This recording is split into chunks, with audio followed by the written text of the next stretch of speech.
Are you ready to eliminate your credit card processing fees? Visit www.pairpayments.com and use code JAKE for a $250 Visa gift card when you join today.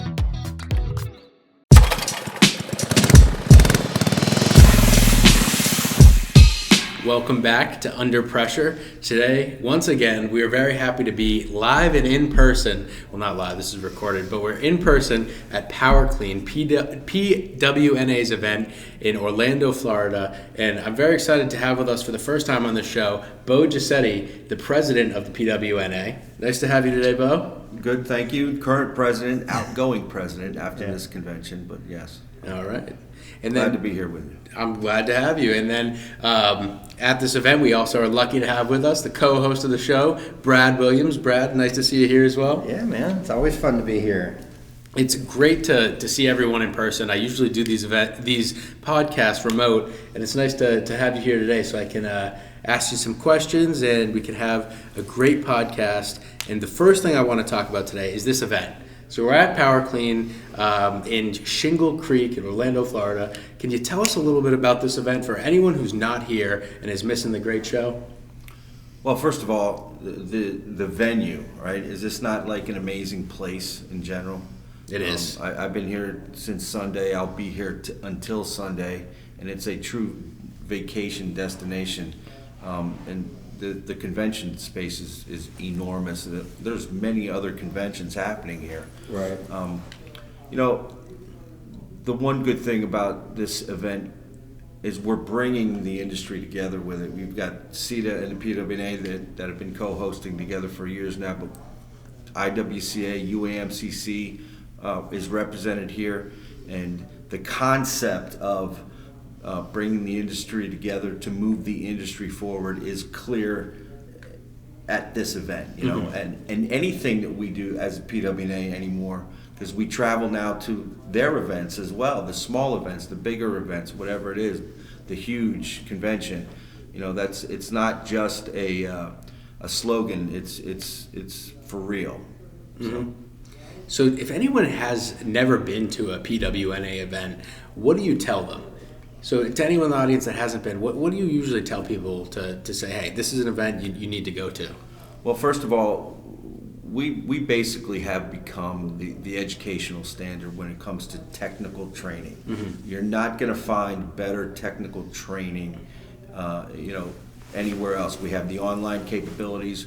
We get into the little bit of the hands-on stuff here with our new training trailer, and the classes you get to meet some of the best instructors in the industry. The collection of instructors that we have is second to none anywhere else as far as the technical training is concerned. And then the networking opportunities can be very intimate here, where mostly we're not overall spread out like you can be at some of the other events. It's very close knit, and for me, the networking opportunities were the biggest gain from day one. 2013 in my first convention. So, absolutely. And how do you feel like that marriage is going on? This is probably the first time that all four of these organizations have been represented at an event in maybe many years. Do you feel like that's been a success? Is it kind of the birth of something new? Yeah, well, I hope it is a birth of something new.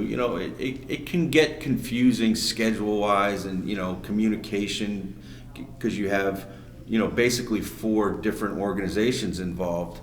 And CETA does most of the coordination of dealing with the hotel and everything else, but everything, scheduling of classes and making sure this person, it can be a little crazy, so to speak, but I think the concept overrules all.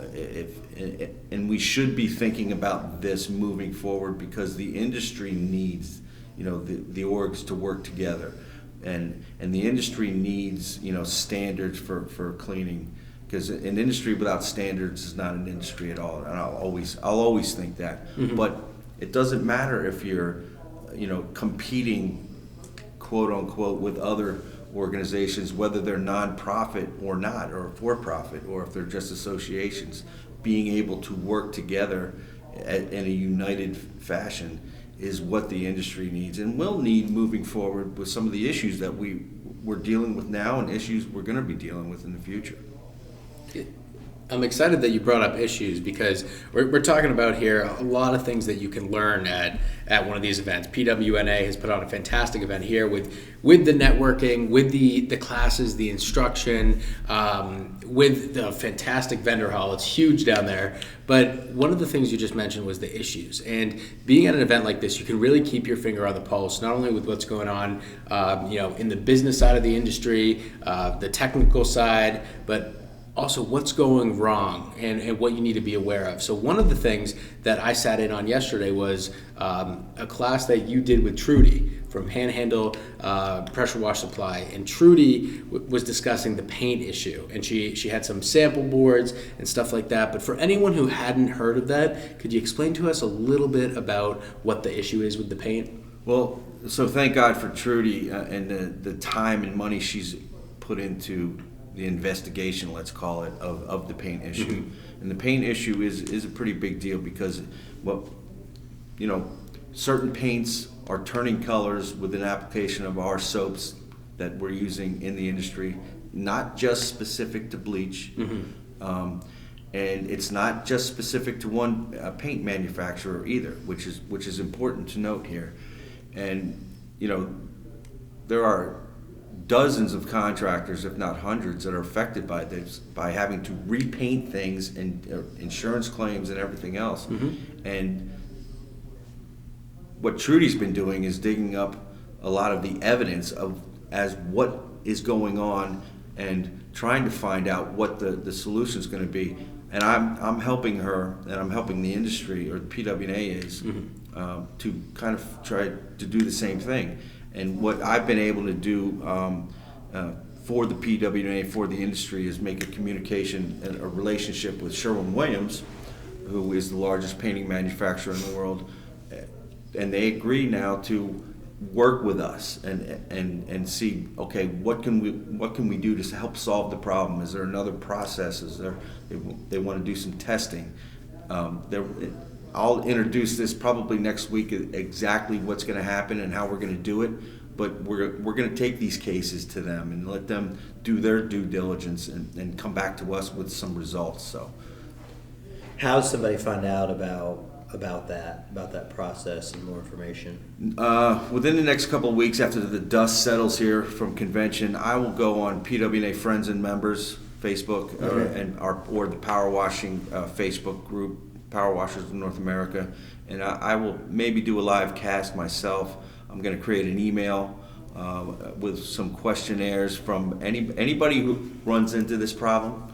Will be able to go answer these questions on the circumstances of the issue, conditions, that kind of stuff, and I will then forward that information to Sherwin-Williams, mm-hmm. to the rep that I'm dealing with, and represented from the PWNA, and they will start the process. They'll send a rep out, do their due diligence to, investigate a little bit, and then, we'll go from there to try and figure out what the problem is and how to solve it.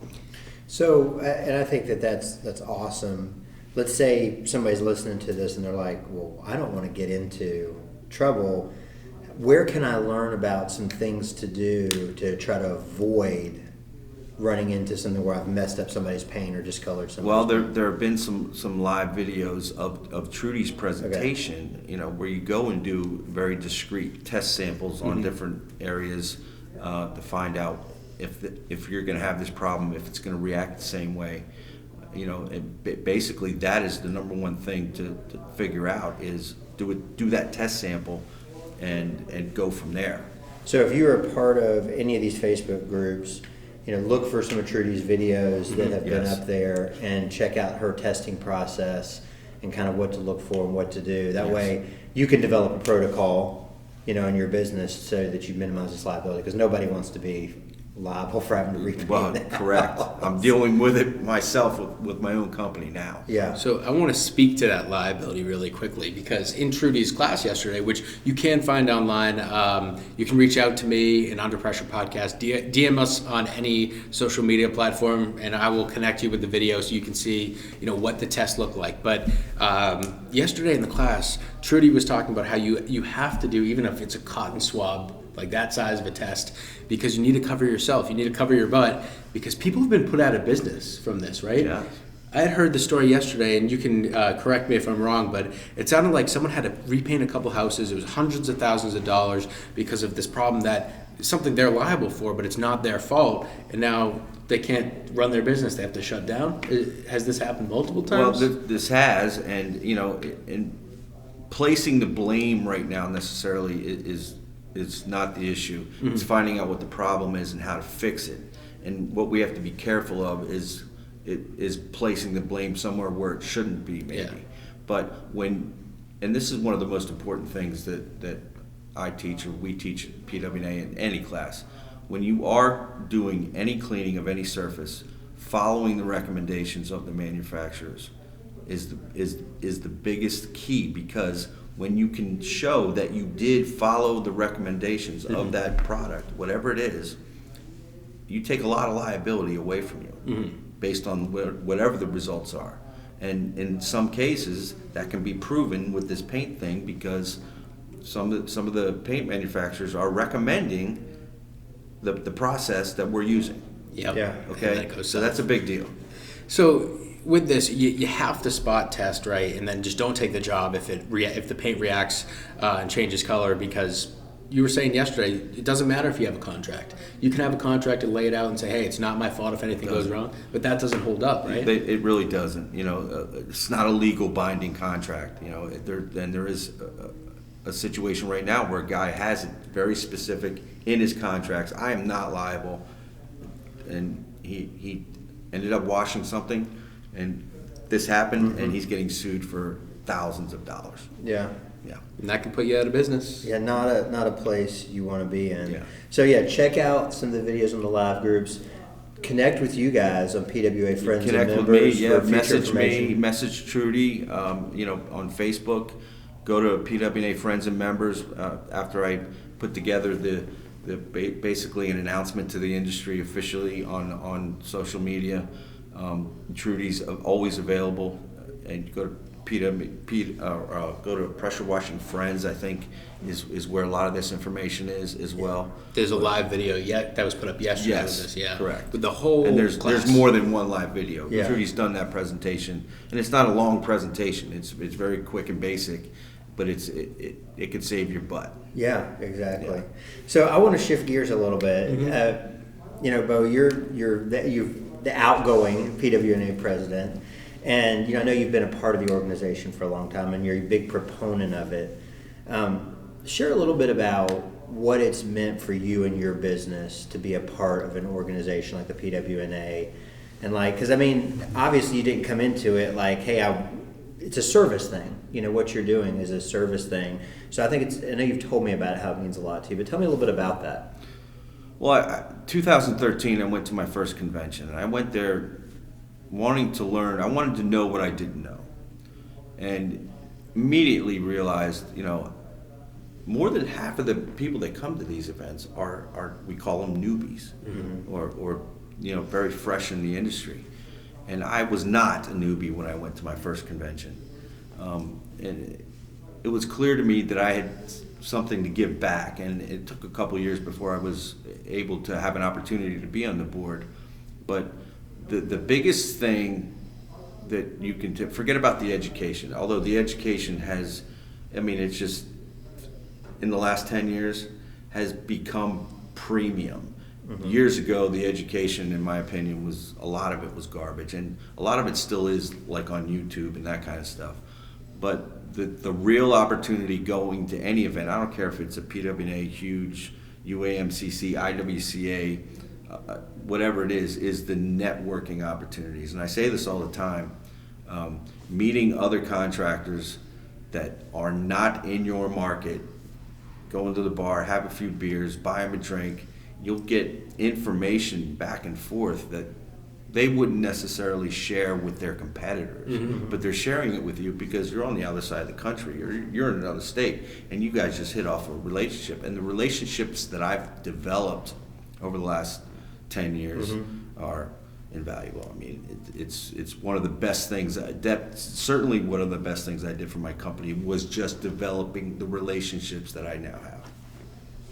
I think that's so huge. You know, people underestimate, as people that start your small business, right? Like we're lone wolves by nature. Right. You know, we can do anything. We'll figure it out.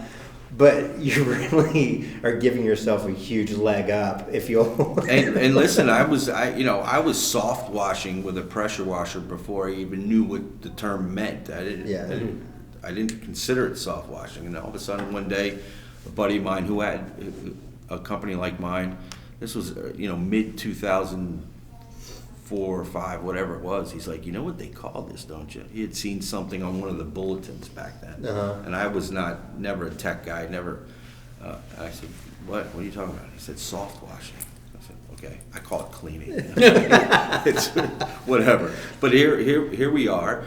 You know, soft washing is a term that is maybe sometimes overused as far as terminology, but when you look at the manufacturers of all the products that we wash, whatever it is, siding, vinyl siding, hardy plank, stucco, they all have a recommendation of how to do it that basically adopts a soft washing approach, or a hybrid version of a soft washing approach. So that's where we are in the industry. You're not pressure washing anything on these houses. Yeah. On concrete and decks, you're using more pressure, but nothing on a house or building should be pressure washed anymore. Right, and that's funny, like I think that has to be, I know that was my impression of it, that pressure washing just meant blasting stuff. Right. Off of stuff, because that's what I grew up, using a pressure washer. In construction, we just, used a lot of pressure. The idea of exactly doing anything different was. That's what I remembered first trying to figure it out back in the 90s, and I was using high pressure, real close to sidings going like this, And I'm like, yeah, okay, so what? I got to get a little closer. Didn't understand it but I figured it out, and then verified it by coming to shows like these and getting training, helping to, and in my position, I've been fortunate enough to help present and create some of the new training based on learning from all the other top veterans in the industry and working with them. So I'm blessed that way. So because this podcast, we love these events. We love everything about them, from the networking, the technical training, just being able to keep your finger on the pulse and up to date with the industry. What do you see as, you've been in this position for how long now? I've been a board member since 2015 and president for the last 3 years. So being in this position, have you seen what an event like this can do to someone's business? Over the past few years, I'm sure you have some stories of some guys who've just grown astronomically. There's several, and I'll just name one. Wesley Bloom. He was 2017. He came to Nashville for a PWNA event. I believe that was his first event he ever went to. And I remember meeting him, talking to him, and he was just starting out. And we just had him come and speak on his multi-million-dollar operation. Yeah. Just like that. There's a lot of those stories out there. And as PWNA evolves and you really increase the caliber of all the trainings, have you seen that rate of growth just grow and grow and grow for these guys? Well, the technical training aspect is just one piece of growing a company like that. One thing I didn't do early on was treat it like a business from day one. We could be the best cleaning company out there and do the best job the proper way, but if you don't know how to build a company, you're just going to be the best cleaning company out there. So it's all about what you want to do, developing systems to bring in employees, delegate, bring in the proper managers, and some people are better at it than others. Yeah. The technical aspect is just one piece of that pie. I think that is so important for that to be repeated over and over in a technical industry, because by its very nature, we put the technical prowess way up high. And sometimes I think that doesn't leave a lot of room for the rest of the parts of what it takes to run a successful business, whatever size you want that to be. Right. You can't just be good at your job. You have to also be able to do the other parts to be successful. Right now, like you talk about some of these new people coming in, the industry, I think, is on the verge of taking a big leap forward to be more like some of the more established industries out there. What are the big opportunities for guys right now? Well, number one, the big opportunity for any new guy coming in, as it was for me when I made the decision to get out of my painting company and get into the pressure washing company. At the time, I was so burned out from painting, I just wanted to go and work by myself and make, let's call it a six-figure income. And that was the early 2000s. And that's very easy to do by yourself, with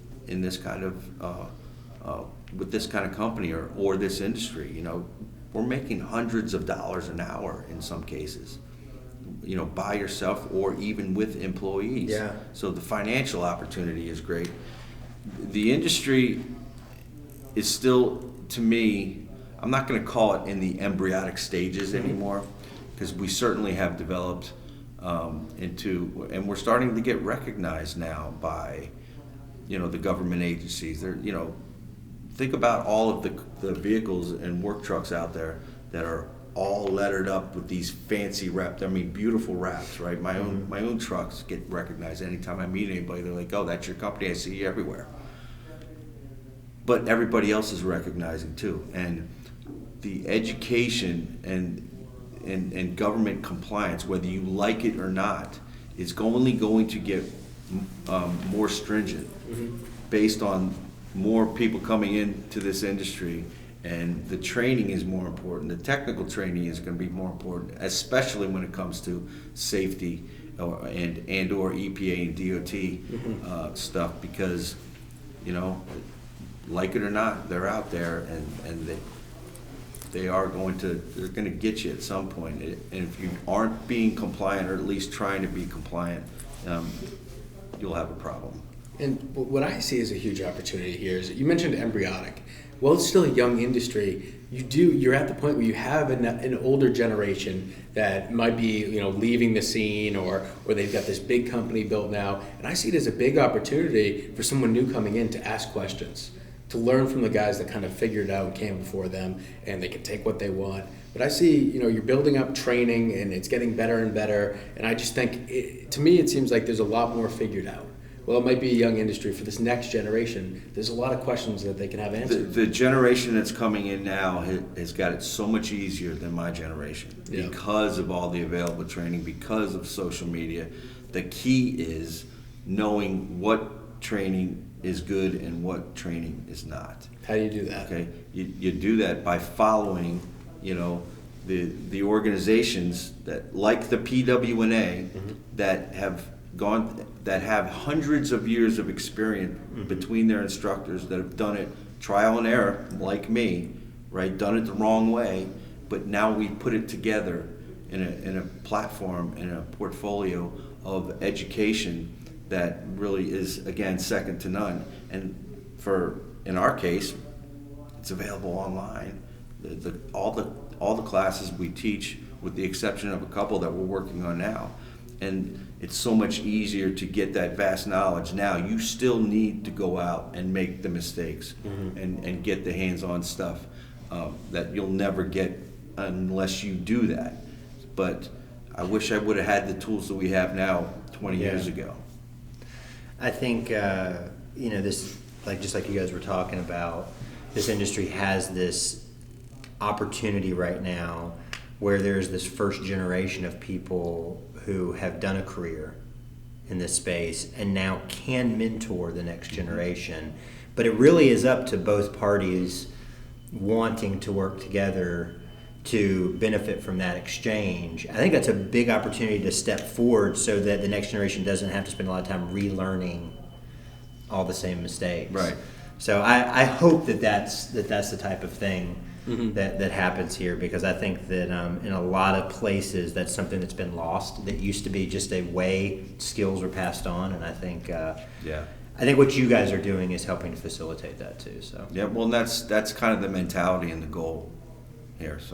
So as this is a business side of the industry podcast, and obviously you guys have figured out you're in the right place as a pressure washer if you're here. If you're looking to grow your business, you're in the right place. And I highly recommend events like Power Clean that we're at right now, events that associations like PWNA holds. And we speak very highly of the PWNA and all your events on this podcast, and we have for a while. So I'm wondering if there's anyone out there that hasn't gotten involved yet with the PWNA, how do they do that? What's the best way to get started? Well, becoming a member is not hard. It's the money is one job. One house wash. Okay, and getting involved, and we need more involvement. We need more volunteers. We need to continue to bring in fresh blood to the board of directors, and get more ideas, and that whole thing can be very beneficial to you. It's very satisfying to see what we've done, and what to me is what the future holds is very exciting, based on bringing in some new blood. You always got to be bringing in new blood. It can't be the good old boy network thinking, the old-fashioned way. So. And I'm sure the future holds a lot. And I know as the outgoing president, things are probably going to change for you in your day-to-day. So that brings me to my next question. What is next for Beau? What is next for you, Beau? It's a big mystery. I will still be involved in a different capacity. It's going to be my goal to continue to grow and enhance the education for this organization, for the industry. And I've been working on that for a while, and that's what I'll continue to do. I'll always represent the PWNA. And for me, that to me is one of the most important things, because this industry needs to continue to grow, not only technically, but business-wise, because the bigger the business is, the more support we can get and work together, the better off we're going to be. absolutely, well said. Thanks for joining us, Beau. It's always a pleasure to hang buddy. out. You are a fantastic ambassador for the industry and the PWNA. I appreciate it. And we appreciate your time today and sharing this, and we wish you a lot of success as you kind of transition to the next thing. You seem happy to pass the baton. Relief. More like it, but yes. Yeah, so any more questions to finish up? No, I think that was awesome. All right. Yes, it was. Thank you very much, Beau. I appreciate it. It's Appreciate good to it. see you as always. All right. I'm glad we could do this in person. You got it, buddy. So thank you to everyone who tuned in. Thank you, Brad, for being with me. Thank you again, Beau. Thank you for tuning in. Please like, share, subscribe, rate and review so more people see this. But most importantly, if you know anyone who could benefit from this podcast, please send it their way, and let's rise the ships in the industry. Let's just all help each other grow. So thank you very much, guys, for tuning in, and we'll see you